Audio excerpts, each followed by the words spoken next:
Hello dear students, मैं उत्तम कुमार अधिकारी आपके सामने लेकर आया हूँ ग्रामर सेक्शन। ग्रामर सेक्शन में सबसे पहले मैं डिस्कस करूँगा टेंसेस के बारे में। तो टेंसेस 3 प्रकार के होते हैं, प्रेजेंट, पास्ट और फ्यूचर, और हर एक के 4 भाग होते हैं। वो हैं सिंपल, कॉन्टिन्यूअस, परफेक्ट और परफेक्ट कॉन्टिन्यूअस। इस प्रकार से टोटल टेंस की संख्या हुई 12। आज इस वीडियो में आपको मैं सिंपल प्रेजेंट टेंस के बारे में बताऊंगा। सिंपल टेंस को शुरुआत करने से पहले मैं आपको बताना चाहूँगा कि आप किस प्रकार से पहचान पाओगे कि यह सिंपल प्रेजेंट है। तो हमें देखना पड़ेगा, जब भी हम हिंदी से इंग्लिश में ट्रांसलेट करेंगे, सिंपल प्रेजेंट में हिंदी वाक्य के अंत में ता है, ती है, ते हैं, ताहूँ और तीहूँ आदि शब्द आते हैं। और इस टेंस में हमारे जितने भी हैबिट्स हैं, डेली रूटीन एक्शंस हैं, यूनिवर्सल ट्रूथ्स हैं, और जितने भी सेंसेस वाले वर्ब हैं, 5 सेंसेस के जितने भी वर्ब हैं, वो सारे वर्ब इसी टेंस में यूज़ होते हैं।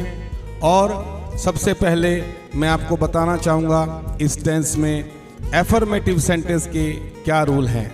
तो एफर्मेटिव सेंटेंस में सबसे पहले लगाते हैं सब्जेक्ट, जो कि डूअर ऑफ द एक्शन होता है, और उसके बाद लगाते हैं वर्ब की फर्स्ट फॉर्म, और उसके बाद लगाते हैं ऑब्जेक्ट और फिर कॉम्प्लीमेंट्स। यहाँ पर एक ध्यान देने वाली बात यह है कि यदि सब्जेक्ट ही, शी, इट या फिर कोई नाउन हुआ तो हमें वर्ब की फर्स्ट फॉर्म के साथ एस और ईएस जोड़ना है।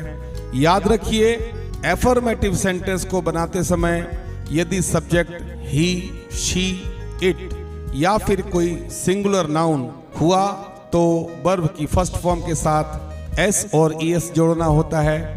और उसके बाद हम आते हैं नेगेटिव सेंटेंस में। नेगेटिव सेंटेंस में सब्जेक्ट के बाद डू नॉट या फिर डज नॉट का प्रयोग करते हैं, और फिर वर्ब की फर्स्ट फॉर्म, ऑब्जेक्ट और उसके बाद कॉम्प्लीमेंट्स।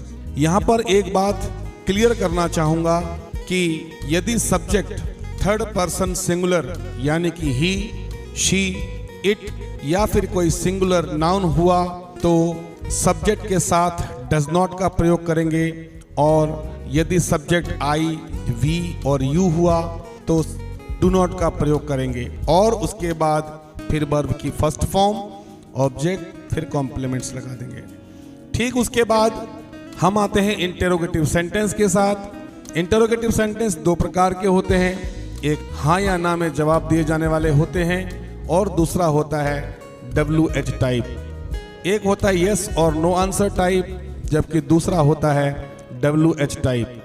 जो जिन वाक्यों के जवाब हाँ या ना में दिए जा सकते हैं उनको हमेशा डू या डज से शुरुआत करते हैं, और जिनके वाक्य में प्रश्नवाचक शब्दों का प्रयोग होता है उनके लिए हम लोग सबसे पहले प्रश्नवाचक शब्द और उसके बाद डू या डज, फिर सब्जेक्ट, और जैसा कि रूल आप इस स्क्रीन पर देख सकते हैं बिल्कुल वैसे ही फॉलो करेंगे, आपका सिंपल प्रेजेंट तैयार हो जाएगा।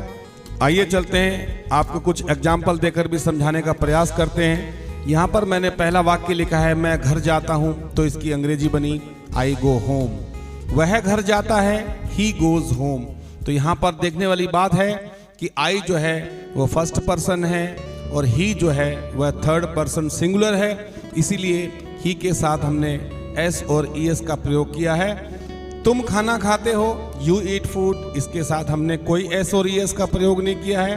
वे क्रिकेट खेलते हैं, इसके साथ भी हमने एस और ईएस का प्रयोग नहीं किया है। अब आते हम लोग नेगेटिव सेंटेंस में। मैं घर नहीं जाता हूँ, तो यहाँ पर हमने डू नॉट का प्रयोग किया है। वह घर नहीं जाता है, यहाँ पर हमने डज नॉट का प्रयोग किया है। तो यहाँ पर भी देखने की जरूरत है कि जो आई है वो फर्स्ट पर्सन है, और या जो ही है वो थर्ड पर्सन सिंगुलर है।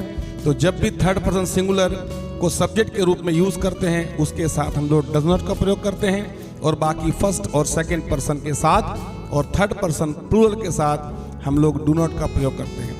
एग्जाम्पल देख के आप बहुत बढ़िया तरीके से समझ सकते हैं कि कहाँ पर हमने डू नॉट का प्रयोग किया है और कहाँ पर हमने डज नॉट का प्रयोग किया है। और अब चलते हैं इंटेरोगेटिव सेंटेंस यानी कि प्रश्नवाचक वाक्य के उदाहरण। पहला वाक्य मैंने लिखा है क्या मैं घर जाता हूँ। तो यहाँ पर हमने वाक्य की शुरुआत करी है डू से, क्योंकि यहाँ पर सब्जेक्ट आई है।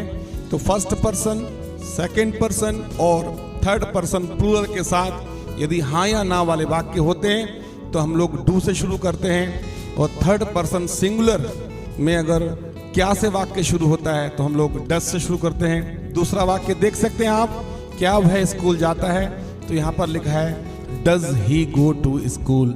यहाँ पर हमने डू नहीं लगाया है क्योंकि ही जो है वह थर्ड पर्सन सिंगुलर है। क्या वे क्रिकेट खेलते हैं, यहाँ पर हमने डू लगाया है, डू से वाक्य की शुरुआत करी है। और फिर तुम वाले वाक्य में क्या तुम कक्षा 10 में पढ़ते हो, तो यहाँ पर फिर हमने डू से शुरू किया है। वाइट लेटर्स में जितने भी सेंटेंस दिए गए हैं, वाइट कलर के जितने भी सेंटेंस हैं, ये सारे यस और नो आंसर वाले प्रश्न हैं, इसलिए हमने इनकी शुरुआत डू या डस से की है। और उसके बाद आप स्क्रीन पर देख सकते हैं जितने भी पीले रंगों से वाक्य बने हुए हैं वह सारे WH वाले वाक्य हैं। तो इसमें पहले वाक्य की शुरुआत वैन से हुई है, कब के लिए, दूसरे वाक्य वाई से, तीसरे वाक्य वैन से, चौथा वाक्य फिर विच से। तो इसमें देखना है सबसे पहले हमने क्वेश्चन वर्ड लगाना है और उसके बाद डू या फिर डज और उसके बाद सब्जेक्ट और फिर उसके बाद जैसे जैसे रूल्स लिखा हुआ है बिल्कुल वैसे ही बनाते जाएंगे, आपके सेंटेंसेस क्लियर होते जाएंगे। इसके बाद आपकी सहूलियत के लिए मैंने कुछ एक्सरसाइज भी यहाँ पर दिए हैं, आप इसको घर पर प्रयास करिएगा। कुछ सेंटेंसेस मैंने आपको दे रखा है, तो इस सेंटेंसेस को आपने इंग्लिश में ट्रांसलेट करना है घर पर बैठकर। जहाँ पर भी किसी प्रकार की कोई दिक्कत आती है तो आप कमेंट में मुझसे पूछ सकते हैं, आपको कमेंट में ही इसका जवाब मिल जाएगा, इसको सही कर दिया जाएगा। तो सबसे पहले आपने देखना है, वाक्य को पढ़ना है, यह चेक करना है कि वह एफर्मेटिव है, नेगेटिव है, इंटेरोगेटिव है। इंटेरोगेटिव है तो कौन सा वाला है, यस और नो आंसर वाला है या WH वाला है।